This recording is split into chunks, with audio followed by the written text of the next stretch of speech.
अब बेटा हम लोग स्टार्ट करते हैं, बात करते हैं, जो अगला टॉपिक है अपना वो वर्क की बात करते हैं। तो वर्क होता क्या है, क्या इसका यूज है, इन सब को समझने से पहले, और वर्क जनरल भाषा में हम लोग बहुत बार यूज करते हैं, ठीक है, ये क्या कहलाता है, इसको समझने से पहले थोड़ा सा पहले अपन जाते हैं। और इसके लिए अगर वर्क को अच्छे तरह से समझना है तो अपने को स्केलर प्रोडक्ट आना चाहिए। स्केलर प्रोडक्ट, स्केलर प्रोडक्ट, ठीक है। स्केलर प्रोडक्ट, स्केलर प्रोडक्ट कितने लोगों को याद है, कितने लोगों को याद है स्केलर प्रोडक्ट, पता है क्या? आ जाओ। स्केलर प्रोडक्ट का मतलब क्या होता था बेटा, देखो, स्केलर प्रोडक्ट अगर हम लोग लिखते थे, कोई भी वेक्टर ए है अपने पास, डॉट बी, ठीक है, इसी को हम लोग डॉट प्रोडक्ट भी बोलते थे। तो ये क्या लिखते थे हम लोग, इससे लिखते थे ए बी कॉस थीटा के बराबर लिखते थे, ठीक है, ये होता था डॉट प्रोडक्ट। अगर मैं बोलता, और क्या था इसको और थोड़ा सा समझे, ये था मान लो अपने पास ए वेक्टर, ए वेक्टर, ये था मान लो अपने पास बी वेक्टर, ये इन दोनों के बीच का एंगल थीटा। अगर ये तीनों था अपने पास, ए वेक्टर बी वेक्टर दोनों के बीच का एंगल थीटा, तो हम लोग क्या लिखे थे बेटा, बी का कंपोनेंट अलोंग ए, बी का कंपोनेंट अलोंग ए क्या होगा, बी कॉस थीटा, है ना, जिन दोनों के बीच में थीटा होगा कॉस लेकर जाएगा। तो हम लोग क्या लिख सकते हैं इसको, हम लोग लिख सकते हैं कि A vector multiply by projection of B vector, projection of B vector on A vector, on A vector, इसी का तो नाम हम लोगों ने क्या बोला था बेटा, बी कॉस थीटा, ठीक है। तो ये अपने को याद होना चाहिए कि डॉट प्रोडक्ट कहने का मतलब क्या है, क्या है मतलब, कि आप आइदर एक वेक्टर का, एक वेक्टर लिख रहे मल्टीप्लाई बाय दूसरा, प्रोजेक्शन ऑफ दूसरा वेक्टर ऑन पहला वेक्टर लिख रहे, या आप क्या लिख सकते हैं सेम को, B into projection of A, projection of A vector on B vector, on B vector. मतलब बेटा अगर अपने पास ये ए है तो ए का प्रोजेक्शन बी के अलोंग कितना हो जाएगा, ए कॉस थीटा, ठीक है। यानी इसी को हम लोग क्या लिख सकते थे, बी वेक्टर, है ना, या बी मल्टीप्लाई बाई, वेक्टर लिखने की तो अब कोई जरूरत ही नहीं है यहाँ पे, तो बी इंटू क्या लिख सकते हैं हम लोग, ए कॉस थीटा, ये हो गया था, ठीक है। समझ में आया ना ये बात? मान लो अपने पास जो ए वेक्टर है वो है कितना, 3i 2i + 3j + 4k, and जो बी वेक्टर है अपने पास वो है सपोज i - 2j + k, ठीक है। तो अगर आप इन दोनों का डॉट करें तो 2i, आई कितना हो जाएगा 2, क्योंकि i डॉट आई 1 हो जाता है, 3 × 2 -6, 4 प्लस इंटू 1 +4, तो a डॉट बी का वैल्यू कितना आ गया, 0 आ गया, ठीक है। चलो दूसरा सवाल लिखते हैं, दूसरा सवाल लिखते हैं, इसी पे साइड में लिख देते हैं, find angle between, find angle, और साथ साथ कॉपी करते रहे, कोई सोएगा नहीं, मैं किसी को भी बोल दूंगा उठने के लिए। Find angle between forces, find angle between forces, कौन सा बेटा, F vector is equal to कितना है ये, 5i + 4j, 5i + 4j, 5i + 4j + 5k, ठीक है, +5k, एंड डी वेक्टर जो अपने पास है वो है 3i + 4j - 3k, ठीक है। देखो अब सवाल बोल दिया अपने पास, अब मैं इससे कुछ भी पूछूं, कुछ भी पूछूं, दोनों का डॉट बोलूंगा तो आप निकाल सकते हैं, है ना। तो पहला काम वही बोल दिया कि दोनों का डॉट निकालो, दोनों का डॉट निकालो। दूसरा काम मैंने क्या बोल दिया कि एंगल निकालो। तीसरा काम बोल दिया projection of F, projection, projection of F on D निकालो, ऑन डी। तो तीन सवाल हैं एक सवाल में, और ट्राई करते हैं इसे फाइंड करने का। तो सभी लोग ट्राई करिए।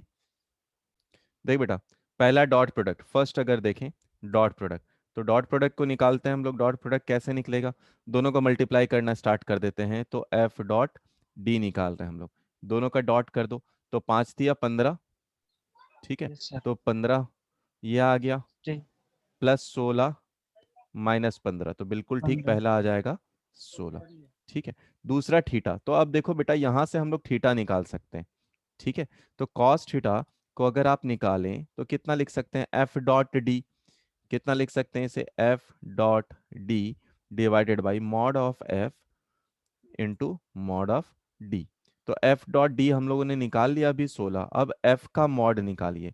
तो एफ का मॉड कितना होगा, 5 का स्क्वायर हो गया अपने पास 25, 25 और 25 कितना हो गया 50, 50 और 16, तो हो जाएगा वो हम लोग 66 के आसपास। तो मैं लिख देता हूँ 25 प्लस 16 8। प्लस 25, लगभग 8 के आसपास, है ना।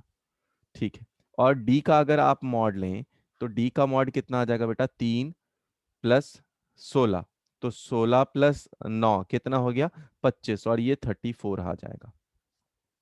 ठीक है, ये 34 आ जाएगा। तो इसको कॉस थीटा यहां से निकाला जाए बेटा, तो लगभग ये ऊपर तो 16 ही रहा, नीचे में 8 से थोड़ा ज्यादा, तो मैं 8.1 या 8.2 लिख देता हूं। और ये 6 से थोड़ा कम, तो इसे मैं 5.8 आसपास लिख देता हूं। दोनों का लगभग हम लोग मल्टीप्लीकेशन कर लें, डिवाइड कर लें, तो कॉस थीटा की वैल्यू यहां से निकल आएगी, जो आंसर लगभग 0.34 आसपास आ जाता है। तो थीटा यहां से निकल गया कॉस इनवर्स ऑफ 0.34। अच्छा, अब अपने से क्या बोल रहा, तीसरा जो सवाल है, जो लास्ट सवाल है अपना इसका, वो क्या बोल रहा, projection of F on D. ठीक है, यानी इसका मतलब ये क्या बोल रहा है, एफ कॉस थीटा। तो एफ कॉस थीटा, अब प्रोजेक्शन ऑफ, देखो हम लोग लिखे थे ना प्रोजेक्शन ऑफ बी ऑन ए, तो क्या था वो, बी कॉस थीटा। तो projection of F on D क्या हुआ अपने पास, एफ कॉस थीटा। तो वो किसके बराबर आएगा, वो आ जाएगा F dot D, F dot D divided by mod of D. तो एफ डॉट डी कितना आया था अपने पास 16, मॉड ऑफ डी कितना आया था अपने पास 34, तो लगभग ये कितना आया था 16 डिवाइडेड बाई ये 5.8 आसपास। तो जो भी आंसर आना अपना आ जाएगा, यही हो गया इसका आंसर। क्या हुआ है, हमारे पास जो ब्लॉक था उस पे मैंने कोई फोर्स लगाया है, कोई फोर्स लगाया है, और जिस फोर्स लगाने के कारण ये पोजीशन 1 से चलकर पोजीशन 2 आया है, तो इसका डिस्प्लेसमेंट डी हुआ है। तो अब एफ के दो कंपोनेंट होंगे बेटा, एक कंपोनेंट होगा जो अपने को पता है कितना होगा, जिन दोनों के बीच में थीटा होता है वो कॉस लेकर जाता है, एफ कॉस थीटा, और दूसरा होगा एफ साइन थीटा। तो अगर हम लोग वर्क लिखे बेटा, अगर हम लोग वर्क लिखे, तो वर्क को क्या लिख सकते हैं आप, वर्क को आप लिख सकते हैं F cos theta into displacement, या डिस्प्लेसमेंट। तो अगर इसको हम लोग थोड़ा डिफाइन करके लिखें, है ना, तो क्या लिखेंगे, work can be defined as, इसको थोड़ा डिफाइन करके लिखते हैं, work can be defined as, work can be defined as the product of, as the product of component of force, component of force, the product of component of force in the direction of, in the direction of, in the direction of displacement, in the direction of displacement, displacement to the magnitude of displacement, to the magnitude of displacement, displacement। देखो जो ऊपर लिखा ना बेटा, उसी को अंग्रेजी में बस लिख दिया हम लोगों ने, कि प्रोडक्ट वर्क कैसे डिफाइन किया जाएगा, वर्क डिफाइन किया जाएगा फोर्स का कंपोनेंट अलोंग डिस्प्लेसमेंट। तो ये जो एफ कॉस थीटा था ये डिस्प्लेसमेंट के अलोंग ही है ना, into into magnitude of displacement. यानी मैं अगर वर्क लिखूं बेटा, वर्क लिखूं तो इसको क्या लिख सकते हैं, एफ डॉट डी लिख सकते हैं, एफ डॉट डी लिख सकते हैं। यानी जो वर्क है अपने पास, अगर इसे देखा जाए तो ये एक स्केलर है, स्केलर है। अगर इसका यूनिट देखा जाए, इसका यूनिट देखा जाए तो फोर्स इनटू डिस्प्लेसमेंट अपने पास है, तो न्यूटन मीटर के बराबर है, जिसे हम लोग भाई कई बार जूल में से भी डिनोट करने लगते हैं। तीसरा, अगर इसका डायमेंशन देखा जाए, इसका डायमेंशन देखा जाए, तो इसका डायमेंशन हम लोगों ने पहले भी डायमेंशन के बारे में पढ़ा है, न्यूटन का डायमेंशन मल्टीप्लाई बाय डिस्प्लेसमेंट कर दो, तो ये एनर्जी वर्क सभी का डायमेंशन सेम होता है, ml स्क्वायर t माइनस 2 के बराबर हो जाएगा। ठीक है, देखो बेटा, तो हम लोगों ने वर्क अभी पढ़ा। अब वर्क जो है वो 3 टाइप के हैं। वर्क 3 टाइप के हैं अपने पास। कैसे कैसे होंगे और क्या क्या होंगे वो सब हम लोग अभी समझेंगे। तो सबसे पहला जो वर्क का बात कर रहे हैं हम लोग, सबसे पहला जो वर्क का बात कर रहे हैं हम लोग, वो है पॉजिटिव टाइप ऑफ वर्क, है ना। तो सबसे पहला जो हम लोग बात कर रहे हैं वो है पॉजिटिव वर्क। पॉजिटिव वर्क ये नॉर्मल सा है।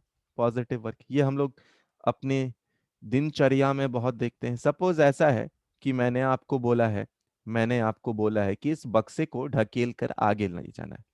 पॉजिटिव वर्क, है ना। तो आप ढकेल इसको बहुत से कर सकते हैं। या तो आप सीधा फोर्स लगा दे तब भी और डिस्प्लेसमेंट इसका आगे की तरफ हो, या तो आप इधर फोर्स लगाए तब भी डिस्प्लेसमेंट आगे की तरफ हो। मतलब क्या है बेटा, पॉजिटिव वर्क कहने का क्या तात्पर्य है?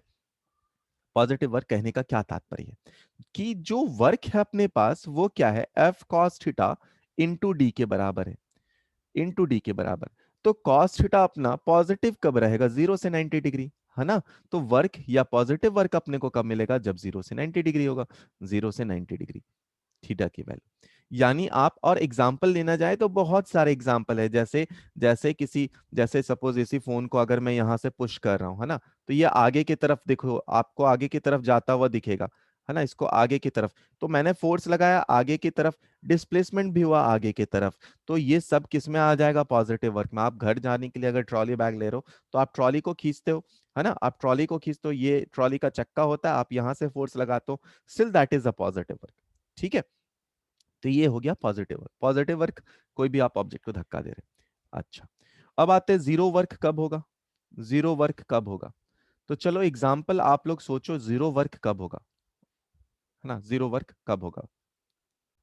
देख बेटा, अब जीरो वर्क की बात कर रहे हैं। अपने पास वर्क कौन कौन सा है, अपने पास वर्क जो है वो है F into D into cos theta. Cos theta. तो पहली बात जो आपने बोला कि बिल्कुल सही बात थी वो, कि मान लो अपने पास एक वॉल है और वॉल पे मैं धक्का लगा रहा हूं, है ना, या किसी बुक को रखकर या कोई भी चीज से मैं इसे फोर्स लगा रहा हूं यहाँ पे। तो फोर्स तो लग रहा, डिस्प्लेसमेंट नहीं हो रहा, है ना। तो व्हेन, पहला part, when displacement D is equal to zero है तो वर्क तो जीरो है। ठीक है। दूसरा दूसरा when theta is equal to 90 degree. When theta is equal to 90 degree, ये कब होगा। देखो बेटा, आपने देखा होगा और ये एग्जांपल बहुत फेमस है कि मान लो अपने पास एक कूली जा रहा, कूली जो लोड है वो ऊपर की तरफ रखा हुआ है। अब कूली का डिस्प्लेसमेंट किधर है, आगे की तरफ, फोर्स किधर लग रहा है, ऊपर की तरफ। यार देखो तो नीचे की तरफ, अगर नॉर्मल नहीं देखना है तो एमजी नीचे की तरफ है, और इस आदमी का देखना तो नॉर्मल लगा रहा होगा। स्टिल दोनों के बीच में एंगल इज 90 डिग्री। तो when the theta is 90 degree, तब भी वर्क जीरो के बराबर होगा।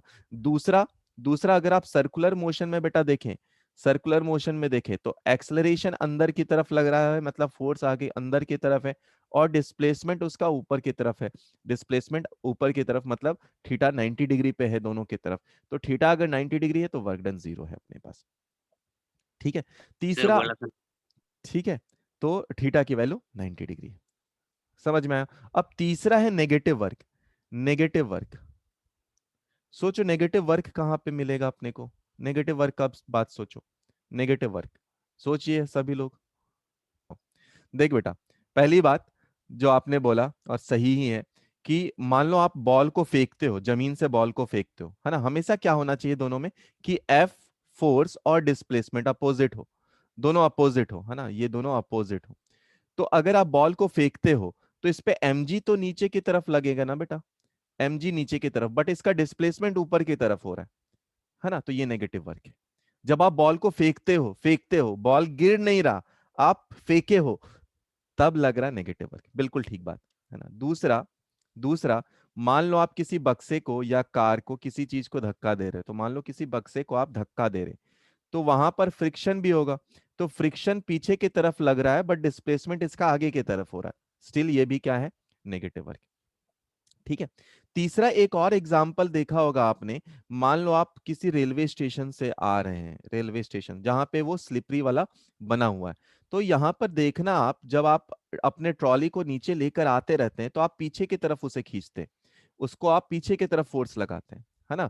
तो mg नीचे लग रहा और डिस्प्लेसमेंट भी इसका आगे की तरफ हो रहा, तो work done by mg, work done by mg अभी पॉजिटिव है। बट आप जो फोर्स लगा रहे हैं और डिस्प्लेसमेंट आगे हो रहा है, तो आपके कारण जो वर्क डन लग रहा है, work done by man, work done by man, work done by man, ये नेगेटिव हो रहा है। ठीक है, क्योंकि इसमें फोर्स एंड डिस्प्लेसमेंट अलग अलग है। तो बस एग्जांपल ही लिखना है अपने को। नेगेटिव वर्क के लिए थीटा की वैल्यू 180 डिग्री के बराबर होनी चाहिए। तीनों एग्जांपल लिख सकते हैं। जब आप बॉल को ऊपर थ्रो कर रहे हैं, फ्रिक्शन का वर्क, या फिर ये ट्रॉली का वर्क। जीरो वर्क कब होगा? जब आइदर डिस्प्लेसमेंट लग जाए, डिस्प्लेसमेंट की वैल्यू जीरो हो जाए, या फिर थीटा की वैल्यू 90 डिग्री हो जाए। तीसरा, जो अपना पहले हम लोग सबसे पहला केस पढ़े, वो पॉजिटिव वर्क, जब थीटा की वैल्यू 0 से लेकर 90 डिग्री के बीच में हो तब। ठीक है, कम। जो पॉजिटिव वर्क है में, उसमें 0 से लेकर 90 डिग्री से कम है ना, तो लेस देन 90 डिग्री आप बोल सकते हैं।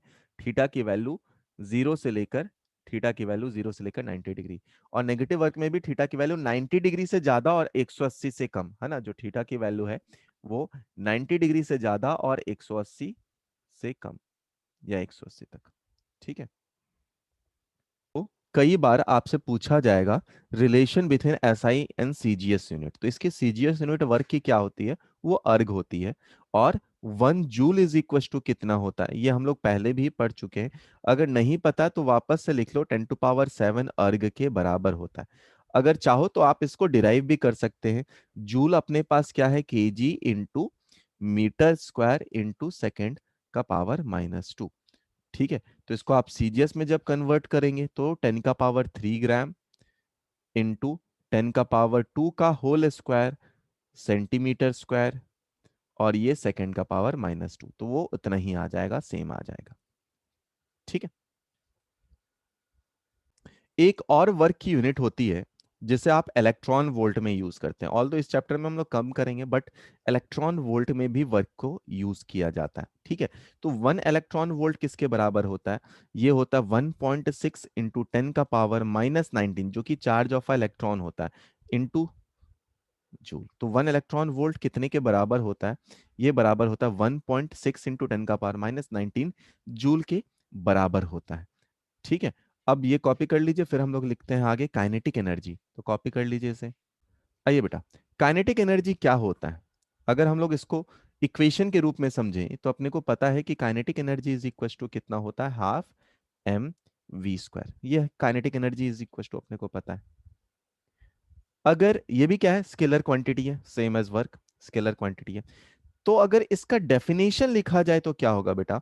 अगर इसका डेफिनेशन लिखा जाए, तो इसका डेफिनेशन हम लोग लिखे जाए तो kinetic energy is the measure of work, kinetic energy is measure of work, kinetic energy is measure of work. की काइनेटिक एनर्जी क्या है? Kinetic energy is the measure of work, measure of work an object can do, an object can do because of its motion, because of its motion. So kinetic energy is the measure of work an object can do because of motion. तो अपने motion के कारण कोई भी object जितना काम कर सकता है, जितना काम कर सकता है, कोई भी ऑब्जेक्ट अपने मोशन के कारण जितना काम कर सकता है, उसी को क्या बोलते हैं हम लोग? काइनेटिक एनर्जी बोलते हैं। ठीक है, देखो बेटा, अगला हम लोग बात करते हैं कि काइनेटिक एनर्जी एक रिलेशन बहुत कॉमनली यूज किया जाता है कि kinetic energy is equal to अपने पास होता है हाफ एम वी स्क्वायर। इसको मोमेंटम के टर्म्स में बनाना। ठीक है, तो मोमेंटम के टर्म्स में कैसे बना सकते हैं हम? सबसे आसान तरीका होता है मोमेंटम के टर्म्स में बनाने के लिए कि आप ऊपर नीचे m से मल्टीप्लाई कर दीजिए। मतलब ऊपर भी मैंने m से मल्टीप्लाई कर दिया, नीचे भी m से। अब ऊपर क्या हो गया अपने पास? Kinetic energy is equal to half m square into v square upon m. यानी कि kinetic energy is equal to कितना हो जाता है? हाफ मोमेंटम का स्क्वायर अपॉन एम के बराबर। ठीक है, ये रिलेशन बहुत जगह यूज होता है और बहुत जगह इस पे हम लोग बात भी करते हैं। तो काइनेटिक एनर्जी इक्वल टू कितना हो गया अपने पास? Half p square by 2m के बराबर होता है। ठीक है, कई बार expression of kinetic energy, expression of kinetic energy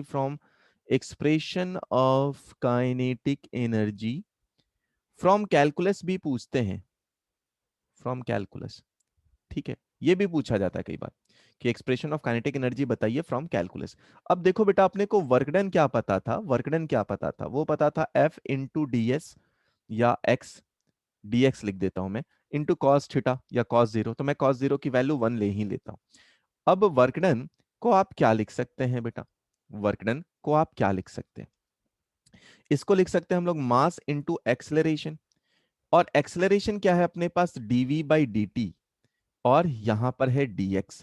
यानी बेटा देख, हम लोग वर्कडन को क्या लिख सकते हैं, वर्कडन को लिख सकते हैं m इंटू, अब dx बाई dt इधर आ गया, यहां पर dv है, तो देख बेटा dx बाई dt किसके बराबर होता है, वेलोसिटी के बराबर होता है, तो m into V into D के बराबर है ये, और इंटीग्रेशन, m कांस्टेंट है बाहर निकल गया, तो हम लोग क्या लिखते हैं v dv, तो वर्कडन इज इक्वल टू कितना के बराबर आया बेटा, वो आया, m को कॉमन निकाल दिया, इंटीग्रेशन v dv आया 0 से लेकर v तक, तो v dv का इंटीग्रेशन कितना आ जाता है, वी स्क्वायर बाई टू के बराबर आ जाता है, यानी वर्क डन कितना आ गया बेटा, M we square by two के बराबर आ गया, और यही काइनेटिक एनर्जी के बराबर आया। तो कई बार work done is equal to, directly हम लोग काइनेटिक एनर्जी भी बोल देते हैं, तो ये यहीं से बोल सकते हैं हम लोग, ठीक है, कि work done and kinetic energy क्या है, और काइनेटिक एनर्जी एंड मोमेंटम का रिलेशन क्या है, वो ऊपर है, तो काइनेटिक ऊपर का क्या रिलेशन है, kinetic energy and momentum, kinetic energy and momentum का रिलेशन, मोमेंटम का रिलेशन, ठीक है, कॉपी कर ले। तो पहला सवाल अपने पास है कि kinetic energy of body increased by 44%, kinetic energy of body is increased by 44%, then what is the percentage change in momentum, ये पहला सवाल। दूसरा सवाल है कि if momentum changes by 5%, then percentage change in kinetic energy. ठीक है, try करें। देखो बेटा, सबसे पहली बात कि अपने पास काइनेटिक एनर्जी में दो कंफ्यूजन होता है कि कौन सा इक्वेशन सबसे पहले लगाना है। अपने को पता है kinetic energy is proportional to momentum के स्क्वायर के।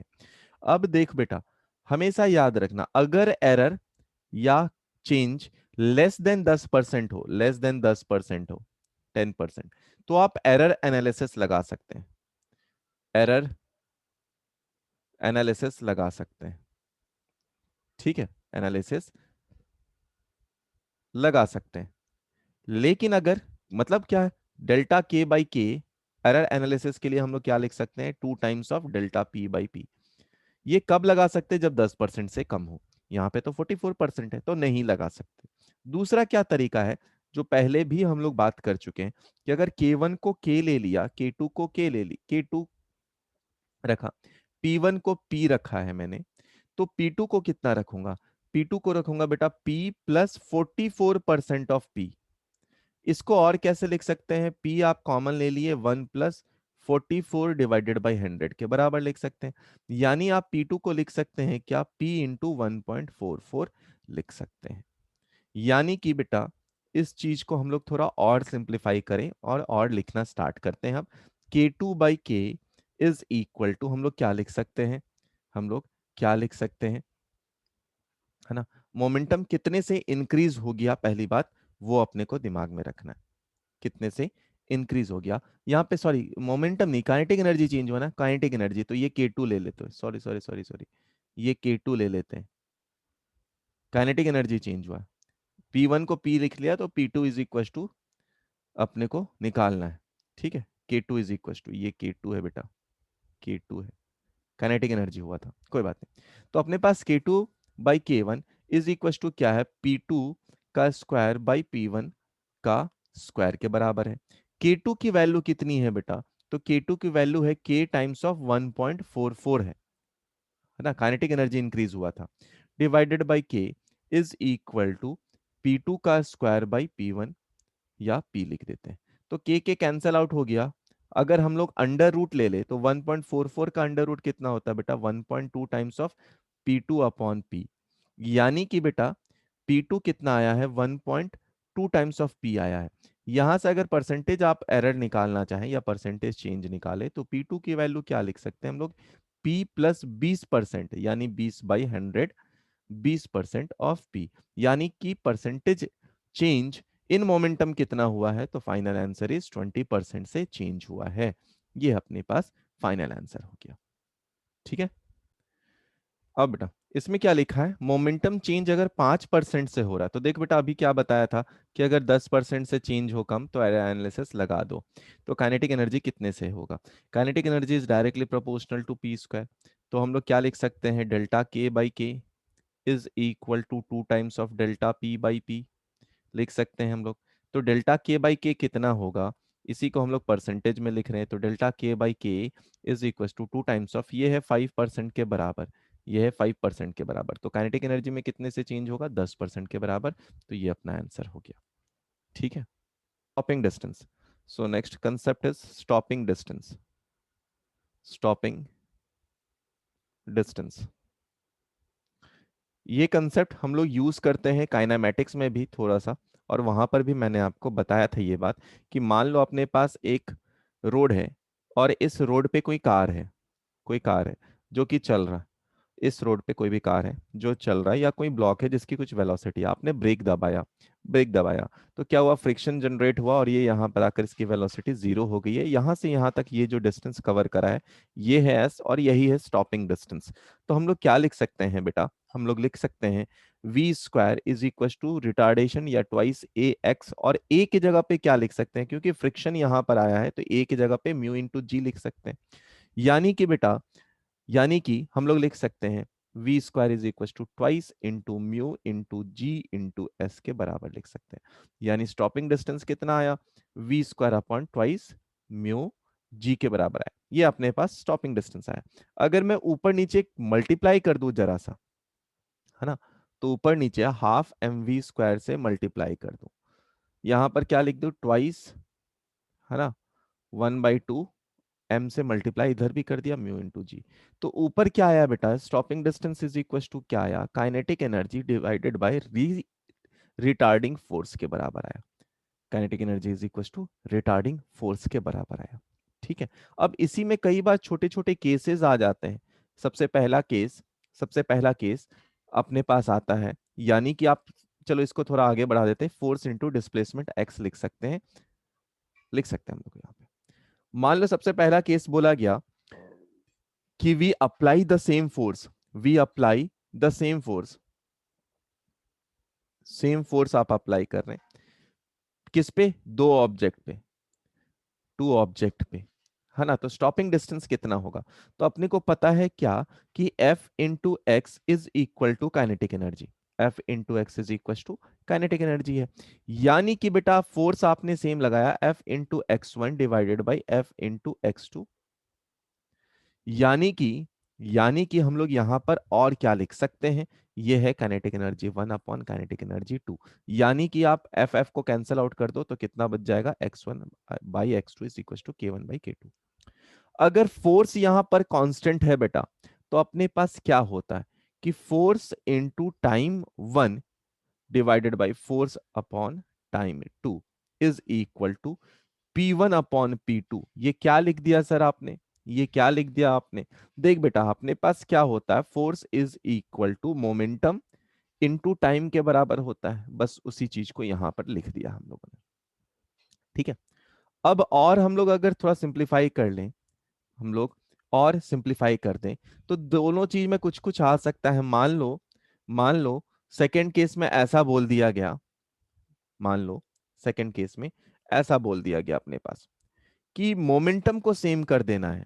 अगर आप बोलें कि मोमेंटम को सेम कर देना, अभी फोर्स को सेम कर दिया था, मान लो मोमेंटम को सेम कर देते हैं हम लोग, पी को कांस्टेंट कर देते हैं, तो क्या हो जाएगा, अगर मोमेंटम को कांस्टेंट कर देते हैं तो फोर्स इनटू टाइम का प्रोडक्ट कांस्टेंट हो जाएगा। ठीक है, फोर्स इनटू टाइम का प्रोडक्ट कांस्टेंट हो जाएगा। तीसरा अगर क्या बोल सकते हैं हम लोग कि काइनेटिक एनर्जी को कांस्टेंट कर दें, अगर काइनेटिक एनर्जी को कांस्टेंट कर देते हो बेटा, तो फोर्स इनटू एक्स का प्रोडक्ट कांस्टेंट हो जाएगा, तो फोर्स इनटू एक्स का प्रोडक्ट कांस्टेंट हो जाएगा। तो ये छोटे छोटे वेरिएशन, यानी क्या लिख सकते हैं आप, F one x one is equal to F two x two लिख सकते हैं। सिमिलरली एफ वन ऊपर वाले केस में F one t one is equal to F two t two लिख सकते हैं। तो ये छोटे छोटे और वेरिएशन हैं जो कई बार छोटे मोटे सवाल में मिल जाते हैं अपने को। ठीक है, सवाल क्या है, सवाल देखिए बेटा, सवाल क्या बोल रहा, a man fires a bullet of mass 100 gram with a speed of 100 metre per second, ये बुलेट का स्पीड है, on a soft wood of thickness 4 centimetre. अगर बुलेट बाहर आ रहा है 10% ऑफ इनिशियल काइनेटिक एनर्जी के, तो आपको क्या बताना है कि emergent speed of the bullet कितना होगा और वर्क डन बाय वुड कितना होगा। ये दोनों अपने को फाइंड करना है। ठीक है, ट्राई करिए। मान लो बेटा अपने पास सवाल जो दिया हुआ है कुछ इस प्रकार का दिया हुआ है। एक वुडन प्लैंक है, वुडन प्लैंक है जिसका थिकनेस है 4 सेंटीमीटर के बराबर। यहां से बुलेट आया, टकराया और टकराकर निकला। तो कितने से निकल रहा है? 10% ऑफ द इनिशियल एनर्जी। तो इनिशियल एनर्जी देख लेते हैं पहले, काइनेटिक एनर्जी 1 देख लेते हैं। वो है कितना? हाफ मास इंटू वी का स्क्वायर के बराबर। तो ये आया हाफ। मास है अपने पास कितना? 100 ग्राम। तो 100/1000 ग्राम को केजी में कन्वर्ट कर दिया, और वी स्क्वायर ये है अपने पास 100 × 100। ठीक है, तो ये कैंसिल आउट हो गया, ये कैंसिल आउट हो गया, ये कैंसिल आउट हो गया, तो आया कितना? 500 जूल के बराबर। काइनेटिक एनर्जी 2 अगर देखा जाए तो वो कितना? 5 पर कम्स आउट। कितने से बाहर निकल रहा है बेटा? 10% से। तो 10% ऑफ इनिशियल एनर्जी कितना हो जाएगा? 500 का 10%, मतलब 10/100, यानी कितना आया? 50 जूल। तो ये किसके बराबर होगा? ये होगा हाफ, ये होगा हाफ एम वी स्क्वायर के बराबर। ये होगा हाफ एम वी स्क्वायर के बराबर। तो इसको और लिख देते हैं हम लोग, फाइनल वेलोसिटी भी मिल जाएगा अपने पास। 50 is equal to half mass अपने पास 100 ग्राम, है ना, divided by 1000 into v square. तो इसको कैंसिल आउट कर दिया 50 से, 50 से ये कैंसिल आउट हो गया, यानी वी स्क्वायर की वैल्यू कितनी आई? 1000। यानी वी की वैल्यू आई √1000, √1000। तो ये लगभग 31.6 मीटर पर सेकंड आ जाएगा। ये हो गया आंसर। दूसरा पार्ट जो इसमें पूछा है कि work done by the wood कितना होगा बेटा, तो अपने को पता है work done is equal to किसके बराबर होता है? चेंज इन काइनेटिक एनर्जी के बराबर होता है। तो पहला एनर्जी अपने पास कितना था? 500। और इसने कितना? सेकंड काइनेटिक एनर्जी या बाहर निकलने वाला कितना था? 50। तो कितना हो गया? 450 जूल हुआ। ठीक है, work done by variable forces. Next बात करते हैं हम लोग work done, work done bye, work done by variable forces, forces. ठीक है, तो हम लोग बात कर रहे हैं work done by variable forces. Variable कहने का तात्पर्य क्या है बेटा? कि जो फोर्स है वो चेंज करेगा, है ना। तो यहां पर जो फोर्स है वो फोर्स, फोर्स कांस्टेंट नहीं है। फोर्स इज नॉट कांस्टेंट, वो चेंज हो रहा है, नॉट कांस्टेंट, है ना। That is force will vary, will vary as, will vary with distance। Force distance के साथ वैरी करेगा या डिस्प्लेसमेंट के साथ वैरी करेगा। मतलब जो फोर्स होगा बेटा वो फंक्शन ऑफ एक्स होगा अपने पास।